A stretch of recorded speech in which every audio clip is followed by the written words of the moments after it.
da igreja que está em Filadélfia, Apocalipse 3:7, e ao anjo, ou seja, ao pastor da igreja que está em Filadélfia, escreve: isto diz o que é santo, o que é verdadeiro, o que tem a chave de Davi, o que abre e ninguém fecha, e fecha e ninguém abre.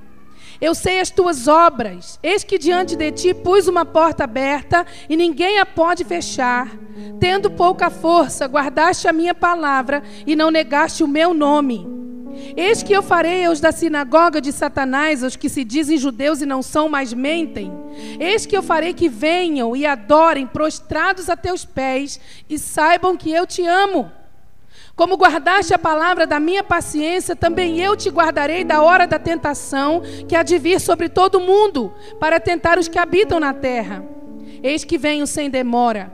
Guarda o que tens, para que ninguém tome a tua coroa. A quem vencer, eu farei coluna no templo do meu Deus, e dele nunca sairá. E escreverei sobre ele o nome do meu Deus e o nome da cidade do meu Deus, a nova Jerusalém, que desce do céu, do meu Deus, e também o meu novo nome. Quem tem ouvidos, ouça o que o Espírito diz às igrejas. Senhor, nós te louvamos, nós te exaltamos mais uma vez, porque o Senhor é digno, o Senhor é merecedor. Quando nós cantamos e dizemos: te louvarei, não importa as circunstâncias, o Senhor sabe que é com toda a sinceridade do nosso coração. Nós realmente queremos, Senhor, e declaramos que te adoraremos diante de deuses falsos, diante de demônios, diante dos homens, diante dos anjos dos céus. Nós declaramos que nós te adoramos, não importam as circunstâncias. E que nós só adoraremos a Ti, porque nós entendemos que Tu és o único Deus, o Deus vivo, o Deus verdadeiro que está neste lugar e que é adorado pela igreja, que se assenta em meio aos louvores do Seu povo, que está rodeado de querubins, de serafins, anjos poderosos. Está cercado pelos 24 anciãos que adoram ao Senhor dia e noite. Nós nos unimos, Senhor, às milícias celestiais e nós também declaramos que Tu és santo, que nós amamos o Senhor. E nesse momento nós queremos orar pedindo que o Senhor venha falar ao nosso coração. Nós já adoramos o Teu nome, nós já declaramos quem Tu és para nós. E agora eu sei que o Senhor quer falar ao nosso coração. Eu sei que o Senhor quer alegrar a nossa alma. Senhor, eu oro pedindo que o Senhor venha realmente falar a cada pessoa que está aqui nessa noite, a começar por mim. Porque nós, Senhor, estamos vivendo num mundo tão agitado e tantas vozes se levantam. Senhor, tem a voz do homem, tem a voz do inimigo, tem a voz do mundo, tem a voz do sistema, tem a voz do nosso próprio eu. Tantas são as vozes que se levantam para tentar abafarem a Tua voz. Mas Jesus disse: as minhas ovelhas, elas me conhecem. Elas ouvem, elas identificam a minha voz e elas me seguem. É a Tua voz que nós queremos ouvir, discernir nessa noite, porque a Tua voz, ela vai nos dar vida, a Tua voz vai nos dar revelação, a Tua voz vai nos dar direção, a Tua voz vai nos dar esperança, vai vivificar o nosso espírito, vai fazer crescer o nosso homem interior. E ainda que o nosso exterior, o homem exterior se corrompa, o homem interior vai se renovando a cada dia, por causa do poder da Tua palavra. Por isso, Pai, em nome de Jesus, trazemos cativo nosso pensamento à obediência de Cristo. E que essa palavra caia em nosso coração como semente, e vai produzir fruto. Porque o Senhor prometeu: eis que a minha palavra não voltará vazia para mim, mas ela vai cumprir o propósito para o qual é destinada. E o propósito, Senhor, é nos tornar semelhantes a Jesus e nos animar nessa tarde, nessa noite. E nós oramos em nome de Jesus. Aleluia. Irmão, Jesus no Apocalipse, Ele enviou 7 cartas a 7 igrejas da Ásia Menor. Em nome de Jesus, esse ano ainda nós vamos lá, no lugar das 7 cartas, né? E o Senhor enviou essas 7 cartas aos 7 pastores. Quando a Bíblia fala o anjo da igreja, está a falar ao pastor da igreja. Quando o Senhor vai endereçar algo para um povo, para um grupo, Ele vai no seu líder, Ele vai no seu pastor. E então Jesus, ele se levanta e escreve essas 7 cartas a essas 7 igrejas. E para 5 igrejas, Jesus lançou palavras muito duras. Jesus sempre dizia: tenho porém contra ti. Jesus disse para Éfeso: tenho porém contra ti que abandonaste o teu primeiro amor.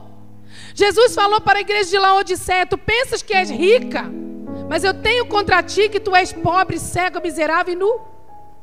Jesus falou para outra igreja: eu tenho porém contra vocês que vocês toleram o espírito de Jezabel, a falsa profeta que está no meio de vocês. Para outra ele diz: vocês estão a tolerar o espírito de Balaão, que vem para corromper o meu povo com falsos ensinamentos. E para outra ele disse: olha, eu tenho contra vocês que no meio de vocês tem 3 grupos.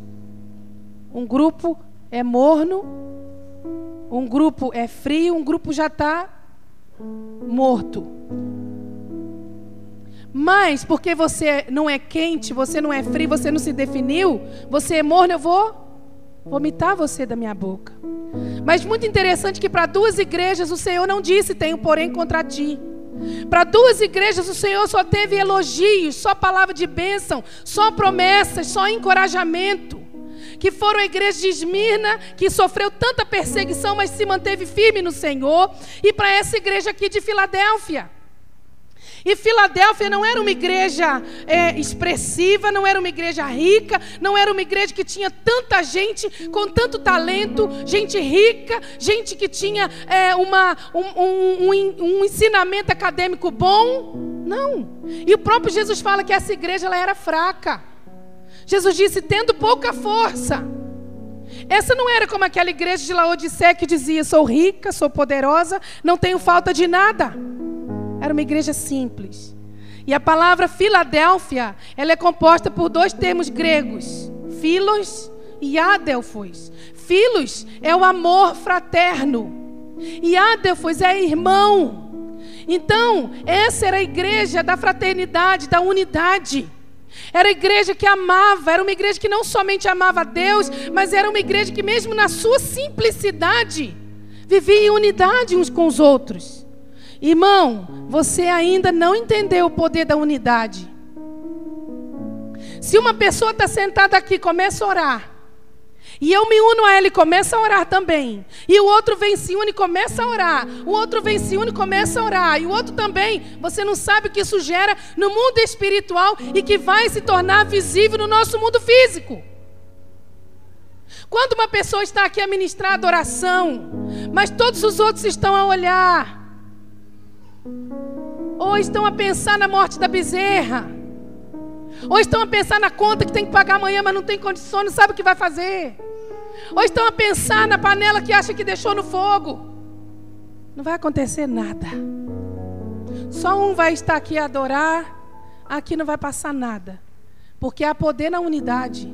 Agora, quando há um aqui a adorar, e a outra aqui em concordância a adorar, e a outra aqui em concordância a adorar, e o outro ali em concordância a adorar, irmãos, eu vou dizer, a glória de Deus se manifesta na igreja, porque a fome é algo que também impacta as pessoas e atrai a glória de Deus. Por isso que quando a gente fala: irmão, vamos interceder, abre a sua boca, começa, mas eu não sei como orar. Então você começa a orar em línguas. Não tem desculpa. Você não é batizado no Espírito Santo? Senhor, me batiza agora. Eu vou começar a falar em língua. O Senhor vai fazer a obra na minha vida. Quando a gente não sabe como orar, a Bíblia fala que a gente tem que orar no Espírito. Mas não tem desculpa. Tem que estar junto em unidade para receber a bênção. E essa igreja era a igreja da fraternidade, da unidade, do amor. E Jesus vem para ela e ele se apresenta como: olha, isto diz aquele que é verdadeiro e aquele que é santo. Por que Jesus se apresenta para essa igreja assim, já que essa igreja não precisava de exortação? É interessante que quando Jesus fala para ela: você é uma igreja boa, você é uma igreja santa, eu não tenho nada contra ti, mas olha, tome cuidado, eu sou verdadeiro e santo.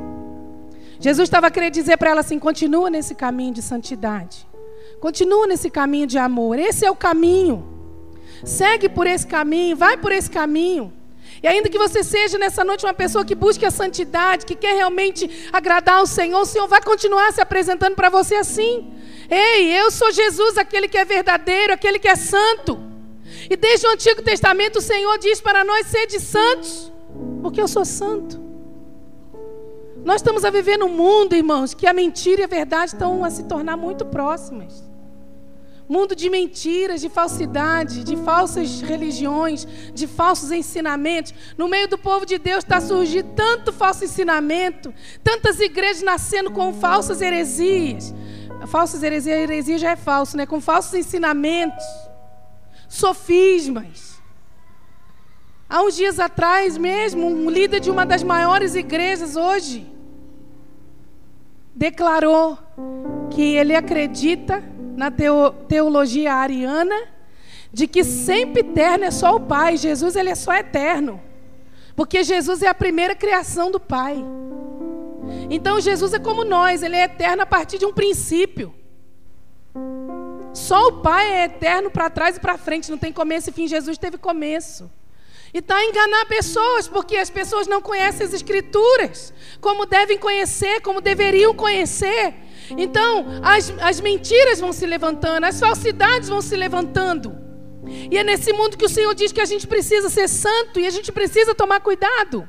Paulo disse para Timóteo: Timóteo, você vai viver tempos difíceis, tempos de falsos mestres, mas permanece naquilo que eu te ensinei. Permanece naquilo que ensinaram para você sua mãe Lóide, sua avó Eunice. Ou o contrário, mãe Eunice e avó Lóide, né? Permanece naquilo que você aprendeu, mantenha a sã doutrina, seja santo na sã doutrina. Cuidado com as heresias. Irmãos, olha o que Jesus fala em Lucas. Abra a Bíblia comigo em Lucas, capítulo 17. Jesus fala algo muito sério, irmãos, e já está acontecendo em nossos dias. Lucas, capítulo 17, verso 26.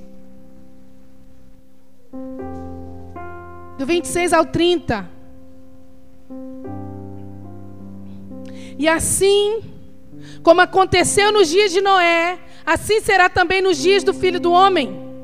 Como é que era nos dias de Noé? Comiam, bebiam, casavam e davam-se em casamento, até o dia em que Noé entrou na arca e veio o dilúvio e consumiu a todos. Como também da mesma maneira aconteceu nos dias de Ló. Comiam, bebiam, compravam, vendiam, plantavam e edificavam. Mas no dia em que Ló saiu de Sodoma, choveu do céu fogo e enxofre, consumindo a todos. Assim será no dia em que o Filho do Homem se há de manifestar. Na época de Noé, Noé pregou 120 anos. E as pessoas diziam: esse homem está louco, vamos continuar a casar, a darmos-nos em casamento, vamos continuar a plantar, a colher, vamos continuar a viver nossa vida. Não vamos dar ouvido para esse homem não, porque ele está a pregar uma coisa que é louca. Dilúvio, nunca ninguém havia visto chuva vir do céu. Nunca tinha chovido sobre a terra, vinha água do céu. Como? A Bíblia fala que vinha um vapor da terra, subia um vapor que regava as plantas. Então esse homem está louco. Na época de Ló, em Sodoma e Gomorra também. Vamos continuar a viver a nossa vida, vamos negociar. Vamos continuar. Vamos viver para nós, vamos fazer a nossa própria vida, construir nossa própria vida. Vamos radicar nossa vida na terra. Até que veio o dilúvio e só entraram na arca Noé e a sua família. Até que veio o fogo e enxofre sobre Sodoma e Gomorra e só a família de Ló foi salva. Assim será também na vinda do Filho do Homem. Irmão, Jesus está às portas. E o mundo está assim. Compra, vende, casa, descasa, faz a vida e não está nem aí para o Senhor. Mas o pior não é o mundo estar assim. Porque a Bíblia diz que o mundo jaz no maligno. O pior é a igreja estar apática em relação à volta de Jesus. Pior é a igreja continuar a comprar e a vender, a casar-se e dar-se em casamento, viver a sua vida como se Jesus não fosse voltar. Mas ele vai voltar como ladrão à noite, sem que ninguém imagine. Jesus não marcou hora para voltar. Jesus só disse para olharmos os sinais. E quantos aqui conseguem identificar os sinais? Então nós sabemos que está próximo do Senhor Jesus se manifestar. Então, a Bíblia fala que no final dos tempos, quem é santo vai se tornar mais santo, mas quem é sujo vai se sujar mais. Quem é treva vai continuar a ser treva e pior ainda. Agora quem é luz vai ter mais luz. Amém, irmãos? Jesus está a voltar. E nós precisamos ser santos, porque a Bíblia diz que sem santificação ninguém verá o Senhor. Isso diz aquele que é verdadeiro, aquele que é santo. E santidade é algo que está aqui dentro. É aquilo que a pessoa é. Santidade é aquilo que nós somos aqui dentro. Se reflete naquilo que fazemos. Uma pessoa que dá uma topada numa pedra e já fala um palavrão,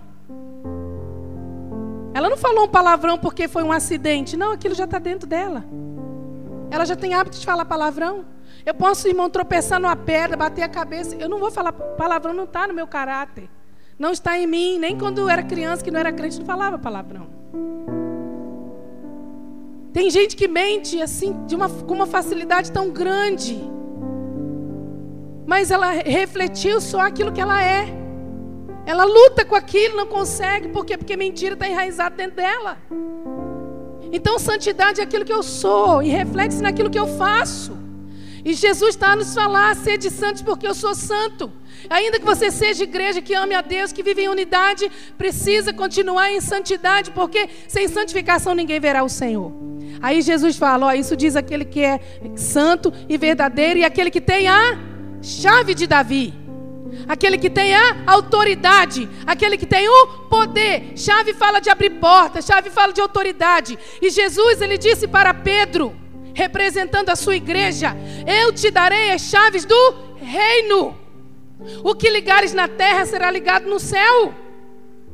Por isso que é importante ser membro da igreja, porque o que é ligado na terra é ligado no céu.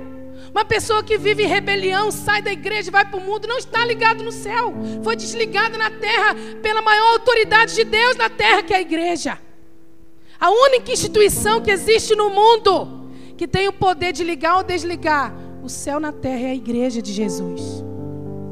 E aquilo que desligares na terra será desligado no céu. Então essa chave de autoridade o Senhor deu para quem? Diga: para mim. Diga com convicção: para mim. Eu sei que o Senhor deu para nós como igreja a chave de Davi. Por isso que quando você orar pelos seus familiares que não são crentes, você fala: Senhor, eu uso a chave de Davi, a chave de autoridade, e eu declaro que as portas da morte estão fechadas sobre eles. Quando você orar pelos seus vizinhos que não são crentes, pelos seus familiares e amigos, declare: eu declaro pela fé que tenho a chave de Davi, e eu fecho agora as portas da morte, as portas da destruição, e eu abro as portas da salvação, e declaro que os olhos do entendimento deles serão abertos, e eles vão entender a palavra. Nós temos que usar, se é chave de autoridade, tem que usar a autoridade. Amém? E aí o Senhor Jesus fala: aquele que abre e ninguém fecha, aquele que fecha e ninguém abre. Jesus está para fazer uma obra tremenda nos nossos dias. Crendo a igreja ou não, crendo o povo ou não, Ele vai fazer. Porque Ele disse através de Isaías: agindo eu, quem impedirá? Isso já está na história, irmãos. Já está selado por Deus. Aquilo que Ele vai fazer é algo tremendo. O Senhor vela pela sua palavra. E se o Senhor disse que um avivamento vai começar na Europa a partir de Portugal como porta de entrada, vai acontecer em nome de Jesus, porque Ele disse. Ele disse: a minha palavra não voltará para mim vazia, mas ela vai cumprir o propósito para o qual é destinada. Você conhece aquela história do vaso? Se uma pedra grande cai em cima do vaso, coitado do vaso. Se o vaso cai em cima de uma pedra, coitado do vaso do mesmo jeito. O que isso quer dizer? Não tem jeito. O que Deus falou vai acontecer. Ele é aquele que abre porta e ninguém fecha, e fecha e ninguém abre.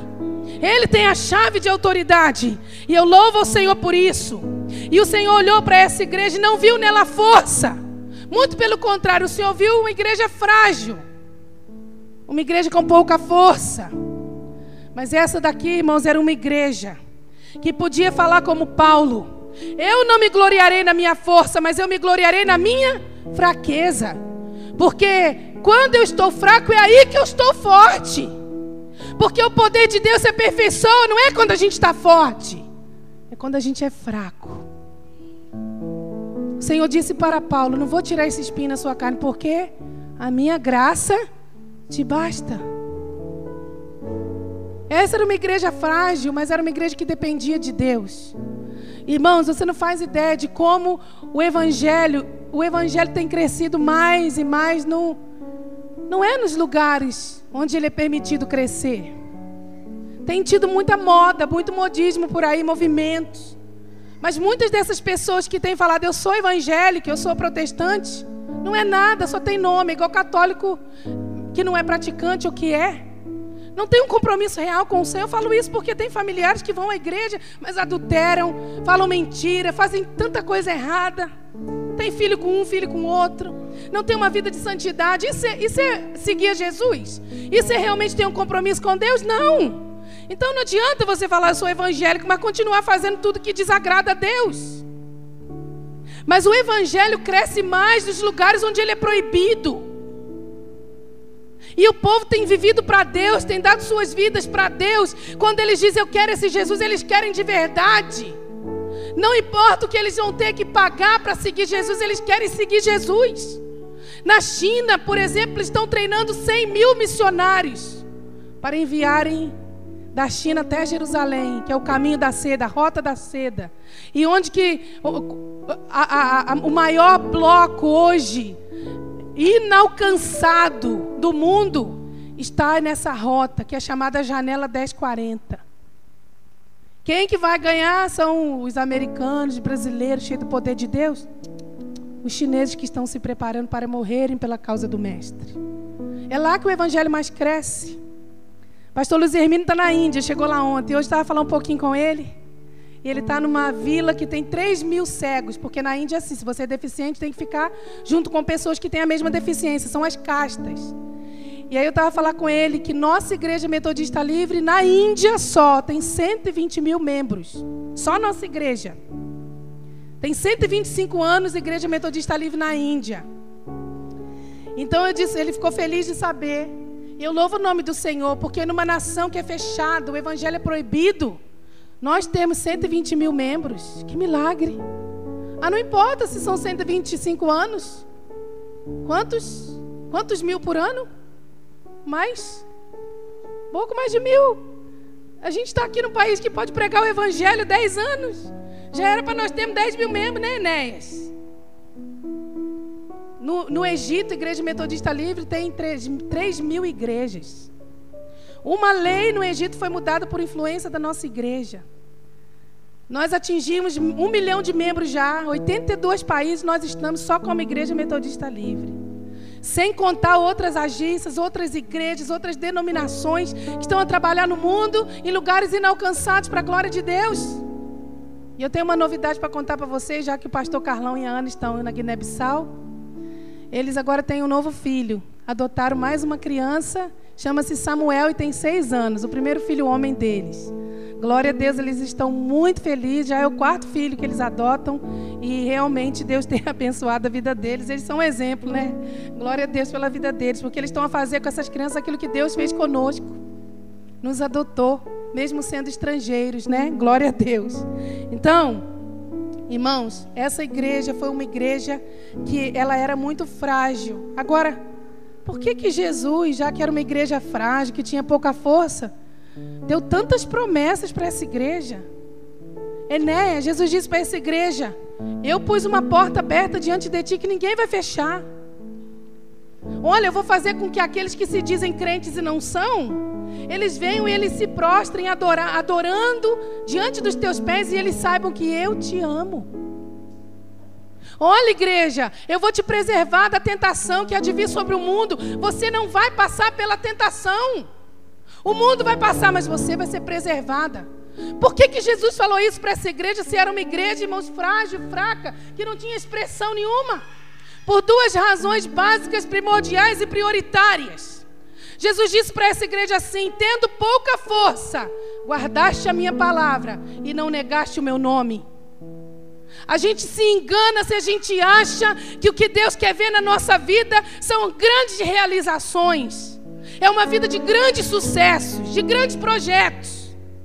A Bíblia diz que Deus requer dos despenseiros da graça que eles sejam achados fiéis.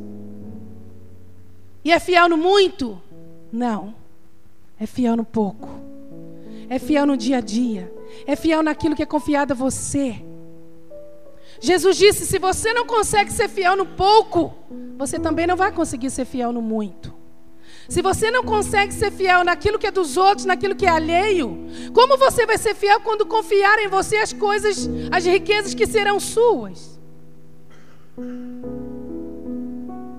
Quando a gente chegar lá no céu, Jesus disse que vai dizer assim: bom está, servo bom e fiel. Entra no gozo do teu Senhor. Por quê? Porque foste fiel no pouco, sobre o muito te colocarei. O que o Senhor quer ver na nossa vida é simplesmente uma vida de fidelidade. E essa igreja aqui, embora fosse uma igreja sem expressão e pequena, ela guardava a palavra do Senhor e não negava o seu nome. Sabe, guardar a palavra, eu amo Davi, amo a história de Davi, foi um dos lugares. Hoje eu estava com uma pessoa que estava me perguntando tudo sobre a nossa viagem, né? E eu estava falando, aí ele perguntou assim, mas qual foi o lugar assim, que você mais chorou e tal? Aí eu falei, né, no túmulo de Jesus eu não chorei nem um pouco, porque eu achei que era um lugar de muita alegria. Ele ressuscitou. Eu estava alegre, participamos da ceia do Senhor ali com muita alegria. Mas um dos lugares que eu chorei foi na casa de Simão, onde Pedro recebeu a visão do lençol e ali o Espírito Santo foi derramado sobre os gentios. E o Getsemane, claro, o lugar que Pedro negou Jesus e muitos outros lugares. Mas um lugar assim onde realmente chorei muito foi diante do túmulo do rei Davi. Porque Davi, para mim, irmãos, depois de Jesus, é a personagem que eu mais admiro. E Paulo, mas Davi tem uma expressão muito grande na minha vida. E o meu desejo é ser como Davi. O meu desejo é adorar ao Senhor de verdade, em espírito e em verdade como Ele, e amar a Deus sobre todas as coisas. E ali diante do túmulo dele, eu comecei a citar alguns salmos que eu amo muito de Davi. E uma das coisas que Davi, ele dizia, o Senhor, ele dizia assim: a tua palavra escondi no meu coração para eu não pecar contra ti. Guardar a palavra de Deus, querido, é guardar a fé. É guardar a fé que é gerada no seu coração quando você lê, você medita e você recebe a palavra de Deus. Porque a palavra diz assim, Paulo diz assim: a fé vem pelo ouvir e ouvir pela palavra de Deus. Você está sem fé porque você não está meditando na palavra. Você está sem fé porque você não está a ouvir ministração e receber de Deus a sua palavra. Guardar a palavra é guardar a fé. A palavra precisa gerar fé no nosso coração. Se você vem na igreja, o Senhor fala e você não guarda aquilo no seu coração, não vai surtir efeito nenhum na sua vida. Nem a curto prazo, nem a longo prazo. Eu lembro-me na palavra quando Moisés morreu e Josué foi assumir o seu lugar. Ele estava um pouco aterrorizado, porque substituir um líder como Moisés não era fácil. Ele estava com medo, muito medo. Conduzir 3 milhões de pessoas pelo deserto, irmãos, não era, ainda mais aquele povo, que era difícil. Ele estava lá acuado. E o Senhor vem a ele e fala: Josué, tenho para falar algo para você, Josué, anima-te. Ser corajoso, ser forte, mas olha, que não se aparte da tua boca o livro dessa lei. Que não se aparte da tua boca a palavra da verdade. Medita nesse livro de dia e de noite, porque assim você vai fazer prosperar o seu caminho. Espera aí, quem vai prosperar o meu caminho não é Deus? Não é Deus que vai fazer prosperar a minha vida? Não, sou eu. O Senhor só vai dar o seu aval, só vai liberar a palavra. Eu que vou liberar a bênção de Deus e fazer meu caminho prosperar. Josué, medita na palavra, assim você vai ter sucesso. Medita, mas observa, assim você vai ter sucesso. Porque guardar aqui não é só ouvir, ficou aqui dentro, guardado no nosso subconsciente ou no nosso computador mental. Não. A gente só guarda aquilo que a gente ama, irmãos. E guardar aqui é observar, é cumprir, é obedecer. Ter revelação, recebeu a revelação, aquilo veio como luz. Opa, vou tomar isso aí, vou obedecer, vou fazer. Não adianta a gente chegar para o Senhor e falar: Senhor, prospera a minha vida. Aí o Senhor vai falar: mas você não obedece a minha palavra, como é que eu vou te prosperar? Como é que eu vou te abençoar? Senhor, me dá prosperidade financeira. Senhor, tem misericórdia das minhas finanças. Deus, abre as comportas dos céus. Você pode gritar, irmão, fazer o que quiser. Vai ser igual os profetas de Baal gritando para Baal e Baal não vai ouvir. Vai gritar para Deus e Deus não vai ouvir. Porque o Senhor vai olhar para você e vai falar assim: ei, você quer que eu te dê prosperidade financeira? Você está a ser fiel nos dízimos e nas ofertas? Nos dízimos sim, Senhor, mas nas ofertas não. Você sabia que não é o dízimo que traz prosperidade para a nossa vida, irmãos? O dízimo é uma devolução, não é nossa, é de Deus. E eu vou dizer uma coisa para você: tem muita gente equivocada achando que só 10% que pertence a Deus. 100% de tudo que temos e somos pertence a Deus. Agora Ele é tão bom, misericordioso, que Ele deixa a gente administrar 90%. E Paulo fala que nas ofertas nós propomos liberalmente no nosso coração. O que gera prosperidade na nossa vida não são só os dízimos, são as ofertas. Quando nós observamos a palavra do Senhor. E aí o Senhor falou para essa igreja: vocês não negaram o meu nome. Guardaram a minha palavra e não negaram o meu nome. O que é não negar o nome do Senhor? Será que alguém colocar um revólver na sua cabeça e falar assim: nega esse Deus agora, senão você morre? É brincadeira, neném. Aí você fala: nego, então não morre. Não nego, então morre. Irmãos, não significa isso, não. Todas as vezes que a gente ensina a palavra de Deus de forma errada, a gente está a negar o nome dele, você sabia? Todas as vezes que a gente desobedece a Deus, a gente está a negar o nome dele. Como eu até escrevi essa semana, Deus não pede nossa opinião, Deus pede nossa obediência. Todas as vezes que a gente é rebelde, a gente está a negar o nome do Senhor. Todas as vezes que a gente dá mau testemunho, a gente está a negar o nome do Senhor. Aquela pessoa que conhece você, sabe que você é crente, mas vê você dando mau testemunho, não adianta pregar para ela, você já negou o nome do Senhor com as suas atitudes. Você tem seus vizinhos, nunca fala do amor de Deus, você está negando o nome do Senhor. Negar o nome de Jesus é não fazer aquilo que acreditamos está certo. É não viver de acordo com aquilo que a gente prega na Bíblia. Isso é negar o nome do Senhor. E essa igreja se manteve firme. Eis que eu tenho para ti uma porta aberta e ninguém pode fechar, porque tendo pouca força, guardaste a minha palavra e não negaste o meu nome. A igreja de Esmirna, que o Senhor não teve para ela exortação também. Teve um bispo, um pastor chamado Policarpo. E aquele homem, ele se levantou contra a soberania de César. E então o conselho, o procônsul, mandou chamá-lo diante de uma grande multidão e disse: olha, nós temos aqui duas opções. Temos uma arena cheia de leões famintos e temos essa fogueira que vai ser aqui acesa. Se você continuar a negar a soberania de César e não negar esse Jesus, a soberania dele, contra a soberania de César, você vai ser mais um martirizado. Ou vai ser comido pelos leões, ou vai ser queimado na fogueira. Policarpo, pastor da igreja de Esmirna, se levantou e disse: eu sirvo a esse Deus 86 anos e ele nunca me decepcionou. Não vai ser agora que eu vou negar o autor da minha fé. E a Bíblia diz que ele foi para a fogueira e morreu glorificando o nome do Senhor. E quanto mais gente morria martirizada, mais a obra de Deus crescia. Você tem negado o nome do Senhor? Com a sua vida, com a sua atitude. O Senhor quer falar para você: eu tenho para ti uma porta aberta. Eu conheço você, eu sei que você tem pouca força. Eu não estou a procurar força em você. O meu poder se aperfeiçoa exatamente na sua fraqueza, na sua dependência de mim, por mim. Mas eu quero ver se você tem guardado minha palavra. Tem declarado que tem escondido a minha palavra no seu coração, para não pecar contra mim. E se você tem se mantido firme em não negar o meu nome, onde você vai, você declara: eu sou crente em Jesus. Eu não bebo porque eu sou crente em Jesus. Eu não fumo porque eu sou crente em Jesus. Eu não me prostituo porque eu sou crente em Jesus. Eu não nego a minha, eu não traio e não sou desleal à minha esposa porque eu sou um crente em Jesus. Eu não falo mentira porque eu sou um crente em Jesus. Porque às vezes no trabalho as pessoas fazem a gente mentir por elas, fazem a gente fazer coisas erradas por elas. Eu trabalhei em prefeitura e sei como é assinar documento sabendo que aquilo é mentira. E o Senhor me tirou porque não aguentava mais tanta pressão no meu espírito. Eu prefiro Deus. Ah, pastor, ora por mim para eu trabalhar ali naquela fábrica de tabaco.